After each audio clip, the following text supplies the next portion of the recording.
Tiniyak ni Acting Chief PNP Police Lieutenant General Jose Melencio C. Nartates Jr. na handang-handa na ang Philippine National Police para sa seguridad ng Trillion Peso March 2.0 sa darating na November 30. Kasabay ng pagpapatupad ng full alert status sa National Capital Region, sinabi ni Police Lieutenant General Nartates na hindi magpapabaya ang PNP sa pagmomonitor at pagtugon sa anumang posibleng banta.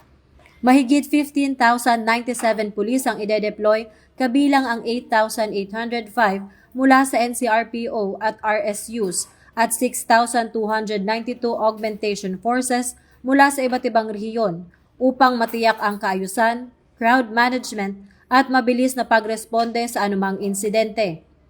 Bilang bahagi ng malawakang seguridad, maglalagay ang PNP ng mga tauhan sa strategic areas at mga rutang inaasahang dadaanan ng mga kalahok sa pagtitipon.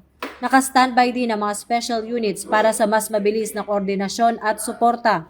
Pinagtibay ang koordinasyon ng PNP sa QC-LGUs, DPOs, MMDA at iba pang ahensya habang gagamitin ang real-time CCTV monitoring at mas pinahusay na social media tracking dahil sa tumataas na online mobilization. Panawagan ni Police Lieutenant General Nartates sa publiko na gamitin ang karapatan sa mapayapa at responsableng paraan.